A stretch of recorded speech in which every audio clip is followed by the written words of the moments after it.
नमस्कार श्रोते हो.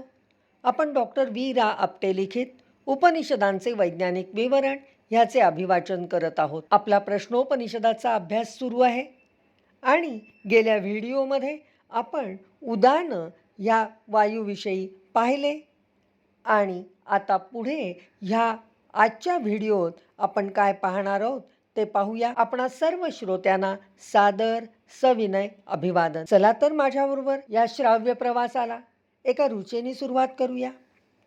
आदित्यो ह वै बाह्य प्राण उदयत्येष येन चाक्षुषं प्राण मनुगृह्णानः पृथिव्यां या देवता सैषा पुरुषस्यापानमवष्टभ्यांतरा यदाकाशस् समानो वायुर्व्यानः.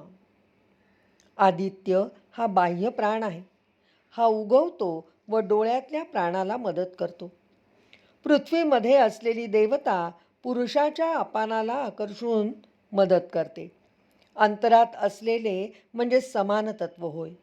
हा वायू हा व्यान आहे असा अर्थ या ऋचा मंत्राचा आहे. जे जे पिंडी आहे ते ते ब्रह्मांडी दिसते असेही ही ऋचा स्पष्ट करते. ब्रह्मांडात आदित्य म्हणजेच सूर्य हा प्राण होय. हे निसंशयपणे खरे आहे. जे जे सजीव आहे ते ते या सूर्यामुळेच जिवंत आहे, राहू शकते. त्यामुळे ब्रह्मांडातील सजीवाचा तो प्राण होय.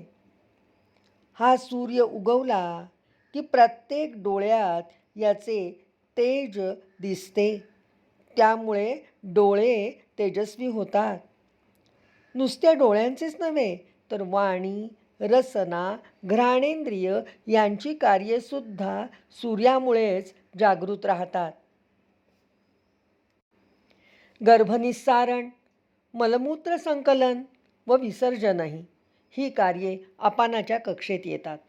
या अपानास ही कार्ये करण्यासाठी पृथ्वीतील देवता म्हणजे शक्ती मदत करते. गर्भप्रसूतीसमयी पेल्व्हिक कॅव्हिटीत म्हणजे जननेंद्रिय अस्थिकक्षात उतरतो. यावेळी ही पृथ्वी देवता म्हणजे शक्ती, ह्यालाच गुरुत्वाकर्षण शक्तीच मदत करते. पृथ्वीवर बालक येण्यासाठीही आणि तेही डोक्याकडून. डोक्यास वजन अधिक असते म्हणून आकर्षण अधिक. दोन्ही मूत्रनिर्मिती केंद्रे नलिकेवाटे मूत्र मूत्राशयात जमा करतात. या नलिकेतून मूत्र हळूहळू खाली उतरते, तेही गुरुत्वाकर्षणाचे साहाय्य घेऊनच. त्याचप्रमाणे डिसेंडिंग कॉलनमधून मलसदृश भाग खाली उतरतो व तो मलाशयात येतो. यासही गुरुत्वाकर्षण शक्ती कारणीभूत होत, म्हणजेच पृथ्वीतील देवता शक्ती मदत करते. याच विषयावर 1200 वर्षापूर्वी शंकराचार्यांनी जी टीका केली त्यात गुरुत्वाकर्षण हा शब्द वापरला आहे. फार पुरातन कालापासून या आकर्षण शक्तीचा वापर केला जात होता. कैद्यांचा कडेलोट करणे, तसेच शेतकरी मचाणावर चढून सुपातील धान्य हळूहळू खाली सोडतो, पाखडतो. धान्य बरोबर खाली पडते व तूस उडून जाते. यावरून त्या काळीही गुरुत्वाकर्षण शक्ती माहीत होती. परंतु या संबंधातली गणिते पूर्ण व्हायला न्यूटन साहेबांचा जन्म व्हावा लागला. त्याही विचारधारा प्रयोगाने विकसित होत आहेत. द्यूलोक व पृथ्वीलोक यामध्ये जी पोकळी आहे ती सुरुवातीला वायूनी म्हणजे समान वायूनी भरली आहे व पुढे व्यानवायूनी भरली आहे, म्हणून त्याला वातावरण म्हणतात. पुढे वातावरण नाही व कोणताही वायू नाही हे आजही अनुभवास येते. तेजो हवा उदान तस्मादुपशांत तेजाः पुनर्भवमिंद्रियैर्मनसी संपद्यमानैः. तेज हेच उदान होय. शरीरातील तेज शांत झालेला प्राणी व सर्व इंद्रिये मनामध्ये लीन झाल्याने पुनर्जन्म घेतो, असा अर्थ या ऋचा मंत्राचा आहे. शरीरातील तेज शांत होते. सर्व इंद्रिय शक्ती मनशक्तीत एकत्रित होते. हे मन, ही इंद्रिये आपापल्या तेजास प्राण व आत्माही यांचे सकट देहाबाहेर पडतो. याचाच अर्थ त्या क्षणी देहपतन झाले. देह मृत पावला. मृत्यू ही एक प्रक्रिया असते. काही तासातच सर्व प्रकारची तेजे एकत्र येतात व बाहेर पडतात. देह शांत होतो. मनादी इंद्रिये कर्मसंचयासह प्राण शरीराबाहेर येतो. आत्तापर्यंत उदरात सुद्धा त्याची मुकल्या गर्भजंतूला ज्या आत्म्याच्या प्राणाची साथ असते ती येथे संपते. ही मृत्यू अवस्था होय. जर कर्मसंचय पुण्यकृतीने भरलेला असेल तर तो देवलोकात जातो. पापानेच भरलेला असेल तर पापलोक किंवा नरक या लोकी त्याचे फळ तो भोगतो. अन्यथा तो पुनर्जन्म घेऊन पुन्हा श्री गणेशा करून जीवनाची सुरुवात करतो. या सर्व प्रक्रियेस उदान वायू सहाय्य करतो. हा वातावरणातील विराट वायू म्हणजे विराट उदान होय. शरीरातील उदान बाहेरील उदानात मिसळते. शरीराचे इंद्रिये प्राण यांचे तेज बाहेरील विश्वतेजात मिळते व त्यातूनच पुन्हा देहनिर्मिती होते. कुंभाराची मातीची भांडी फुटतात, पुन्हा माती, पुन्हा त्यापासून भांडी. कुंभाराचे चक्र चालूच राहते. यच्चित्तस्तेनैष प्राणमायाति प्राणस्तेजसा युक्तः सहात्मना यथा संकल्पित लोकन्नयती. तेज शांत होताना जे चित्त असेल त्याप्रमाणे तो जीव प्राणास मिळतो. प्राण तेजाने युक्त होऊन आत्म्याकडून संकल्पित लोकाकडे नेतो असा अर्थ या ऋचा मंत्राचा आहे.